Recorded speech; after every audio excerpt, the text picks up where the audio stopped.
Welcome everyone to the very first episode to this podcast, episode 1. I don't really have a name for it, so if you have a good name for the podcast, what it should be titled, post it in a chat, and maybe we'll see it used. But yeah, definitely Age of Empires 4 mainly, but Age of Empires with so much Age of Empires stuff coming down, the mobile, Age of Mythology, the console, like there's just so much Age of Empires that's coming down the pipeline, so there'll be a lot to cover. I'll cover it all and discuss it, but mainly right now it will just be Age of Empires 4, and today it will be Age of Empires 4. There's a lot going on, so pretty exciting. So first question, the first criteria here on the checklist is why a podcast, why Ace McClyde is starting up a podcast. I have a lot of passion for this game, Age of Empires. I played Age of Empires 3 when I was a kid. Didn't really get that, wasn't that serious on the competitive side of it, but I really did just enjoy, the people, the community, etc., etc. And then when I saw DE is going to be coming out, I re-engaged back into Age of Empires 3, and then that carried over into Age of Empires 4. So I have a lot of passion for this game, and I really, really enjoy talking about this game. So that's really why I want to start a podcast. It's just to talk, reflect, and socialize with other community members about the game, and talking about it is a lot easier than typing it. But yeah, even when I do 2v2s, but I wish there was like a quick match option where you could talk to people, kind of like voice comms that you see in like Call of Duty, etc., Battlefield or something like that. Just want to share my opinions, my passion for the game. Redbull Wololo tournament. So this is going to be the first topic here with the Redbull Wololo tournament. What a fantastic tournament. We'll get to why, maybe I have some issues, just one thing in particular, but overall, it was a fantastic tournament. It was over in Heidelberg, Germany. What a beautiful place, up in the castle. What a beautiful city. I mean, if you're going to go to an event, you have the event itself, and then just look at the scenery. You could walk around. So first of all, just on location for the event, just absolutely beautiful location in a castle. It matches the Age of Empires setting wonderfully. So very, very cool on that. And then just on the opening scenes on the tournaments, they had the drummers. That was really cool, but it just kind of felt more in line as far as the music, the production, the observers, the casters. There was just so many good things about the tournament that I think both Age of Empires 2, Age of Empires 4 had 20K viewers. Surprisingly enough, it was Age of Empires 1 that had the biggest number of viewers. I think it was like 60,000 on Facebook. So really cool just to see the whole Age of Empires community come together. So very, very well organized aspect of the tournament. I really did like the casters. So the casters for Age of Empires 4 were Aussie Drongo, Killer Pigeon, and Nilly. I'm not sure who did the A stream, but just the camera angles, just did a amazing job with that. So as the production side, at the caster side, absolutely amazing. Great games. One of my favorite games was by I Am Magic and the Marine Lord. Was it the very first one? I Am Magic coming out there and beating Marine Lord, who did, spoilers alert, who did end up winning the tournament. But it was just absolutely beautiful seeing, I Am Magic right away take down, or Seed 16 take down Seed number 1. It was totally unexpected and probably a big wake-up call for Marine Lord, because that was supposed to be one of his easiest matches, and it was actually a match that he lost. So very, very cool seeing the groups, and you can see who came out on top. In Group A, it was I Am Magic, Mista, and then in Group B, it was Puppy Paw and Beastie. It was nice to see Viper in there, Hut, Vortex Viper. Recon was another one of my favorites. It was Recon Seed 15 and I Am Magic Seed 16, both making it into the playoffs. Just totally unexpected. Unfortunately, Vortex, Hut, even Casva didn't make it. Wham. There's just so many good names here, and a lot of favorites. So we're looking at here in the playoffs, we had the Mista and the Recon face off 3-1. Lucifron and I Am Magic 3-1, and Beastie and Leenock 3-1. So you can really see that, it was relatively close. This was the only one that went 3-0, which was Marine Lord and Puppy Paw. Puppy Paw is a very talented player. It was just a really, really tough matchup for him. And then he had in the semifinals, he had Mista 3-0 with Lucifron, and Beastie and Merlin Lord 3-1, which was really good. Which was a really, really good game. We also had Mista and the Merlin Lord in the final. Unfortunately, it was a 4-0. Still great competitors. It was just unfortunate. Maybe, you always want to, on those best of sevens, you always want, 4-3. So overall, great production, great tournament. Really, really amazing. Yeah, just overall very, very happy with the tournament. Again, the only thing that, was just unfortunate was the whole B issue, B not being allowed to go to the tournament. It was just really disappointing, especially on the amount of information we have on that. Now, I do have a whole video on that B controversy, so I'm not going to get into it too much, but it was just unfortunate.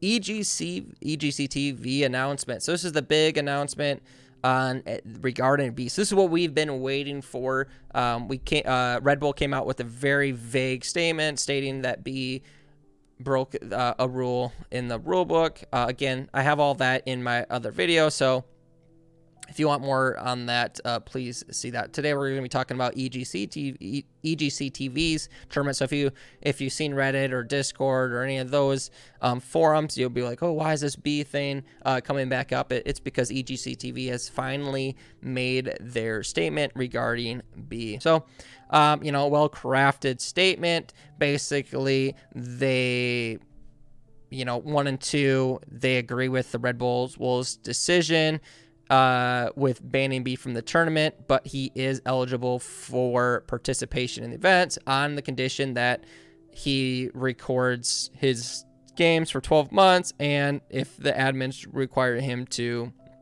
show them or show the results, he has to show them, otherwise he's disqualified. So that is pretty much it. We never got a reason. We'll never know why B was disqualified, and this is what I really feel is like a disservice to the community. And I feel like EGCTV, I don't blame them. I think from their perspective, this is probably what they had to put out. This is a very political statement, and it's kind of it's a safe answer because you get the B fans, they get, oh, he gets to participate. But at the same time, it also is acknowledging that he broke a rule. So what rule, we don't know. So it kind of split, 1 and 2 favors the ban B, and 3 and 4 is 4B. So you got 2 bullets for each side. So right down the middle. I think from EGCTV, I think it's a fair statement. I wish 1 and 2 were out, because if the reason isn't provided, it just does the community such a disservice, because we don't know. Because even in Redbull Wololo, there were some instances that we saw that were exploitative natures that the players were doing. We saw some fog of war clicks. We saw, emergency repairs. We saw other things in that dynamic that were borderline breaking the rule. You can make that argument, right? Regardless, I honestly don't care. I mean, I honestly don't think those are that big of a deal, but it would be nice to compare what we've been seeing these other pro players be doing, because we've seen it, and then what B did, right? So we know as an individual, hey, this ban was fair, it was justified, instead of just like a trust me bro, right? Trust this entity, right? This Red Bull, EGCTV. I don't know Red Bull that much, EGCTV. I've known them from Age of Empires 3 just as a fan. So I do trust EGCTV, but at the same time, I'm still reserved in wanting to know the reason why B was disqualified and treated the way he did. Now, EGCTV, they treated they didn't treat him bad or anything. So you can see his statement. It's pretty fair, political. It's like a political answer. Redbull really didn't say much, but other members in the community really just trashed B. And we saw YouTube videos call him hacker and saying he did this and that, and that wasn't even provided. The stuff that B was accused of wasn't even provided by Redbull. But yet this was the information that was spewed by people, and then that trickled down and people believe in it. And we had months long of people accusing B of being a hacker, and just really it left a distaste in my mouth. And that's why I've been so vocal on Discord and these other forums, because I just want it to be fair.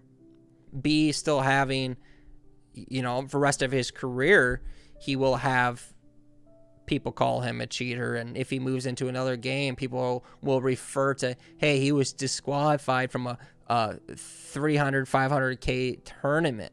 He has no answer. He can't defend himself, right? Because he doesn't know.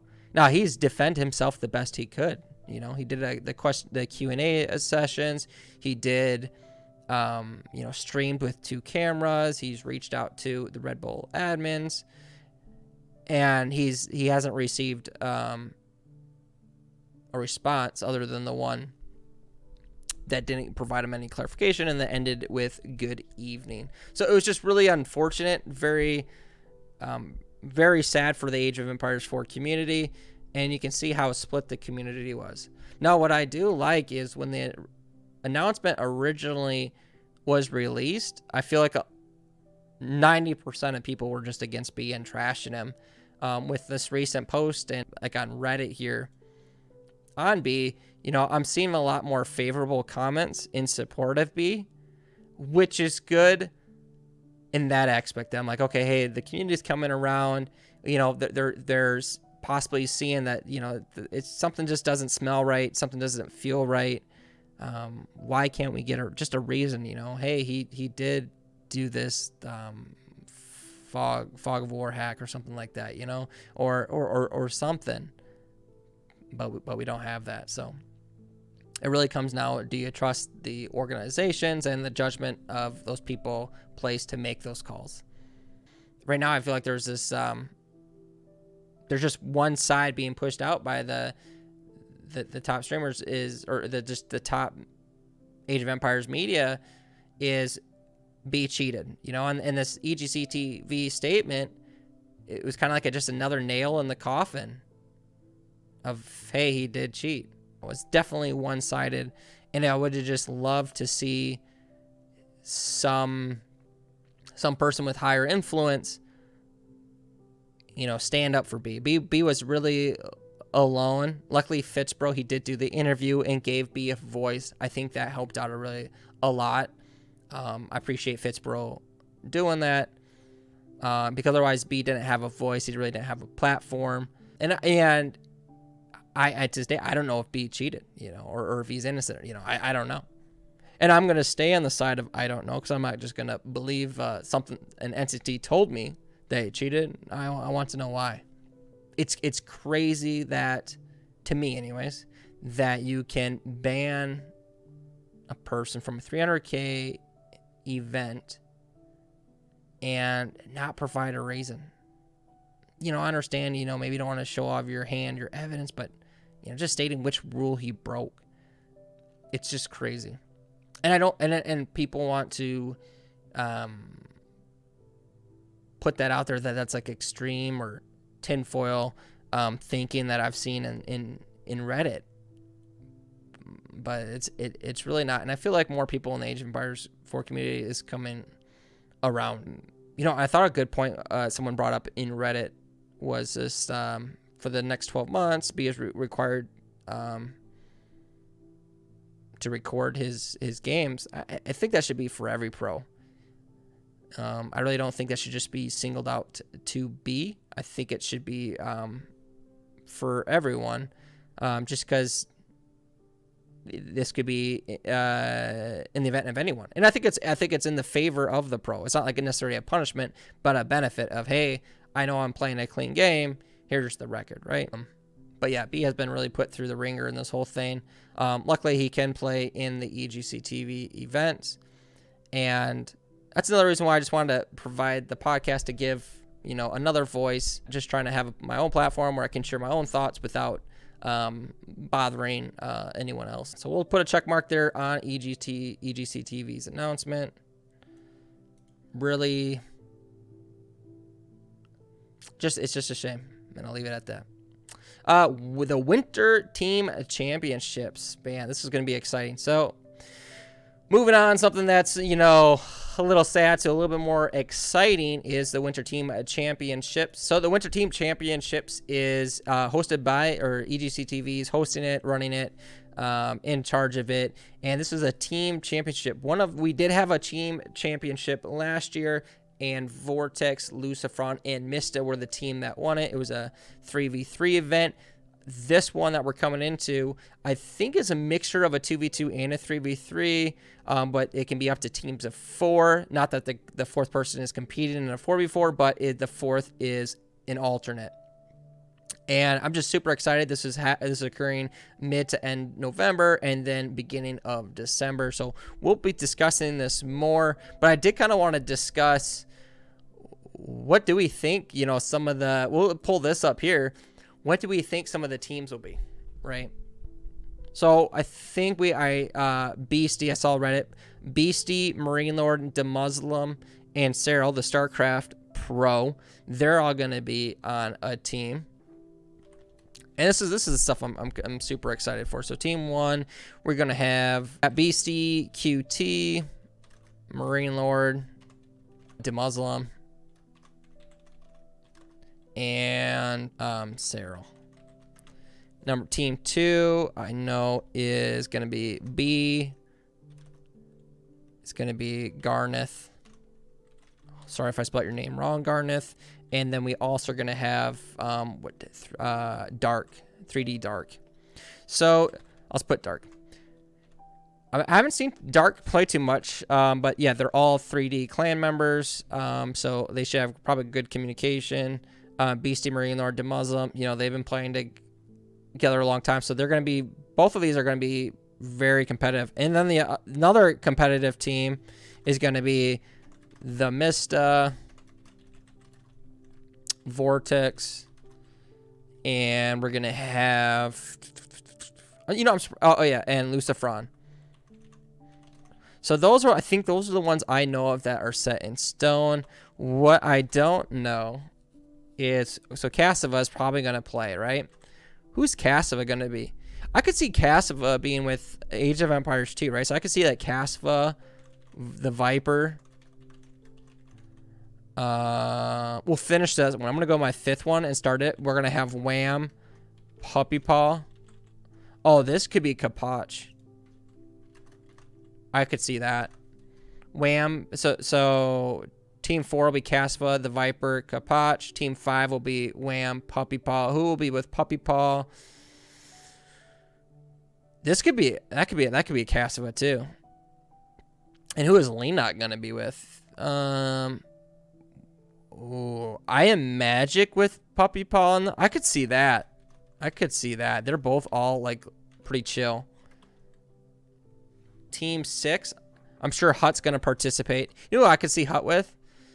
Hut could be with Blade. He could be with Don Artie. I could see that. I could see Don Artie. And do I want to go with Blade? I want to do Blade. I could see them. Blade 5. Number 7, we got the Give You Anxiety, right? So this is the third brother. So for the brother team, you had team 3, which is the Mista, Vortex, and Lucifron. And then team 5, I have Wham, Puppy Paw. And then I Am Magic, so Puppy Paw and Wham being brothers. And then you also have Give You Anxiety and Soldier being brothers. And who would they bring in? You know, Divine. I would think Divine. He's not on here, but he's a top competitor. Who would Lenok be with? I'm going to bring up the leaderboard and see if I can kind of get any ideas. Let's go to AOE 4. Matt, leaderboard. Solo ranks. Let's go. They did a really good job with this. Lenok's number 1 right now. 3DB's second. Oh, we got Core. Who would Core be? So Core's another one. So we'll put 9. So many good names that I'm just going to start bringing them over here and seeing where they fit. Linot, Konu, and I think I spelled his name. Salami. I could see maybe that. Not sure how much those. I could definitely see Core, Cop, and I mean Hut could even play with Corn. Do I look above the top 50? Who would also be participate? Oh, you know what? I should look at the team, the leaderboards for team 2. See, I see Sarah's number 16 on the team games. Yeah, I'm not quite sure. This is where it gets kind of tough here. Who would be with? I mean, I feel comfortable with my 7, but like the 6, or I'm actually. This may not be the case. I don't know who the 3rd for Linok and Konu would be, but I think this is probably where I feel comfortable, at least my top 6 team. So that's what I'm thinking. Some at least 9 of the teams will be.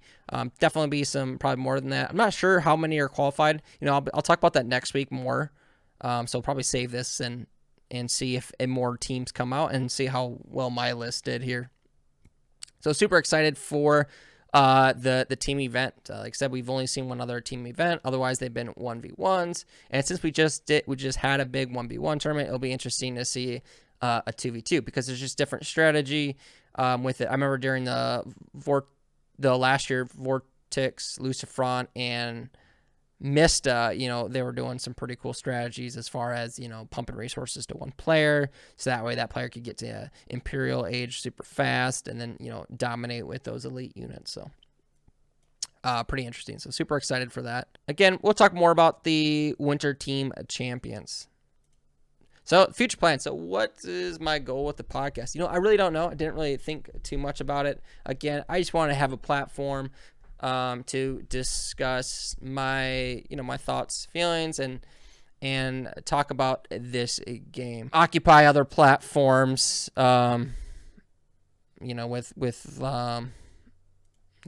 all of my thoughts and stuff like that. So it'd be just nice. And I've wanted to have a podcast, and I feel like Age of Empires 4 doesn't really have a podcast.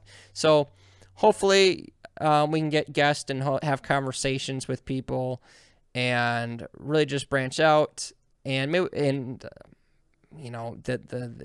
the options are limitless here. So I'll be posting this on YouTube too. So if you have any ideas what you would like to see in the podcast, topics covered, I'll definitely be covering, tournaments, hot topics, all from my perspective, obviously, because I'm the and as well as maybe new events, or new stuff that comes out.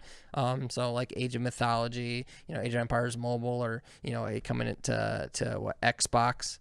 So a lot of things are happening with Age of Empires. So there's going to be a lot of things to talk about. And I think if I do a weekly podcast that can cover these topics, keep you informed, so that way you don't have to,